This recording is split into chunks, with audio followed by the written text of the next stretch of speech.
Here is Governor Gavin Newsom, another successful Good evening, Democrat everybody. And let me underscore, it's been a good evening for everybody, not just the Democratic Party. But what a night for the Democratic Party. A party that is in its ascendancy. A party that's on its toes, no longer on its heels. From coast to coast, sea to shining sea. But it was not just a victory tonight for the Democratic Party. It was a victory for the United States of America, for the people of this country and the principles that our founding fathers lived and died for. And so we're proud. We're proud here in California to be part of this narrative this evening. We're proud of the work that the people of the state of California did tonight to send a powerful message to an historic president. Donald Trump is an historic president. He is the most historically unpopular president in modern history. In every critical category, Donald Trump is underwater. He promised to make us healthier. He promised to make us wealthier. We're sicker and poorer. And he fundamentally understands that. Why else? Why else would he call Greg Abbott saying he's entitled to 5 seats? Why else is he trying to rig the midterm elections before one single vote is even cast? He understands his position at this moment in the United States of America. One thing he never counted on, though, was the state of California. Instead of agonizing over the state of our nation, we organized in an unprecedented way in a 90-day sprint. People from all over the United States of America contributed their voices and their support for this initiative. We stood tall and we stood firm in response to Donald Trump's recklessness. And tonight, after poking the bear, this bear roared with an unprecedented turnout in a special election with an extraordinary result. None of us, however, are naive. This is a pattern. This is a practice. Donald Trump's efforts to rig the midterm election continue to this day. And I'll reinforce that in just a moment. You're seeing him take action all across this country, not just in Texas. You saw what they were successfully able to do in Missouri, what they did in North Carolina, what they're trying to do in Indiana, and inevitably in Florida. They are not screwing around. In June of this year, we saw 4,000 National Guard federalized in the state of California. We saw 700 active duty Marines not sent overseas, but sent to the second largest city in the United States of America to militarize our streets. We said in June this was a preview of things to come. What more evidence do you need than what happened in Washington, D.C., what's happening up in Portland, cities like Chicago? When we kicked off this campaign just 90 or so days ago in Little Tokyo, in Southern California, in LA, at the Democracy Center, Donald Trump sent Greg Bovino.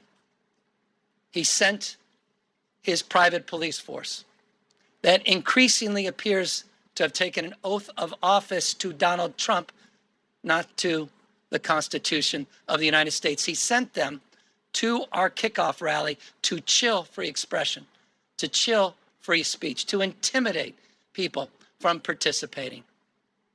Just today, in Los Angeles, Donald Trump called up the Border Patrol, sent them to Dodger Stadium, and threw a fastball at free speech, right at the head, free expression, to suppress the vote in America's second largest city. Just did that today. People in tactical gears sent out to intimidate a community that is already on edge. But you see, as we speak, people are still in line.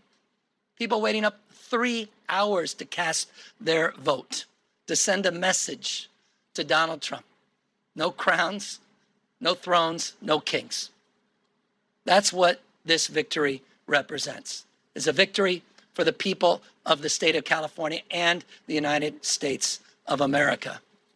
And this is a victory that's punctuated with a sober reminder that it's not just the actions that Donald Trump has taken to federalize our guard, to begin the process of militarizing American cities, to intimidate free expression and speech by utilizing ICE and Border Patrol in American cities. But he also announced today, right when polls were opening, that this election was rigged. That this election was rigged. Of course, those are familiar words. It's exactly what Donald Trump said after January 6th, that day of love, where he tried to light democracy on fire. He tried to wreck this country, and he called in to the Secretary of State in Georgia, calling up for 11, 12,000 votes, just like he called Greg Abbott, saying he's entitled to those 5 seats. He said this election was rigged, and he's moving to look for criminal prosecution and investigations at the Department of Justice. He is not screwing around. So tonight, I'm proud, but I'm very mindful and sober of the moment we are living in. Donald Trump does not believe in fair and free elections, period and full stop.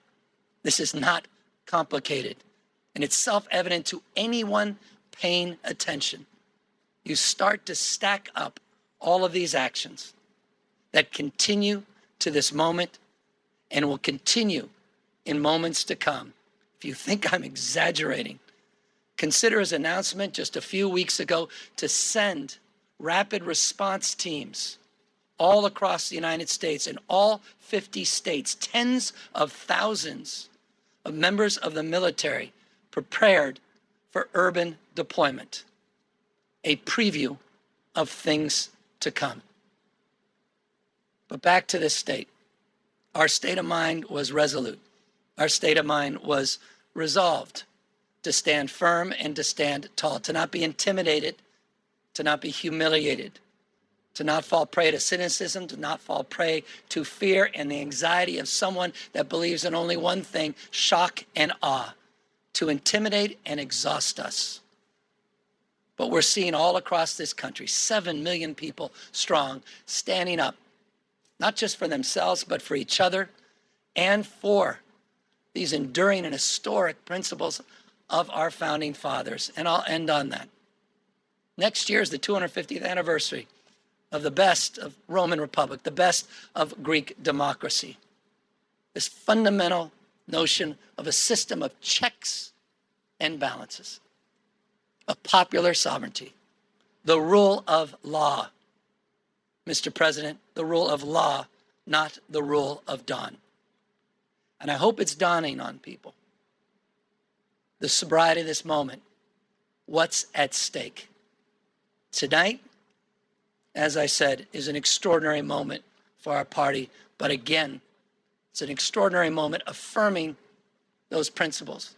Our founding fathers did not live and die to see the kind of vandalism to this republic and our democracy that Donald Trump is trying to perpetuate. And so my call tonight, in the spirit of Whitman, we talked about the powerful play, goes on. We all must contribute a verse. And so we need the state of Virginia. We need the state of Maryland. We need our friends in New York, in Illinois, in Colorado. We need to see other states with the remarkable leaders that have been doing remarkable things meet this moment head on as well, to recognize what we're up against in 2026. And let me make this crystal clear. We can de facto end Donald Trump's presidency as we know it the minute Speaker Jeffries gets sworn in as Speaker of the House of Representatives. It is all on the line, a bright line in 2026.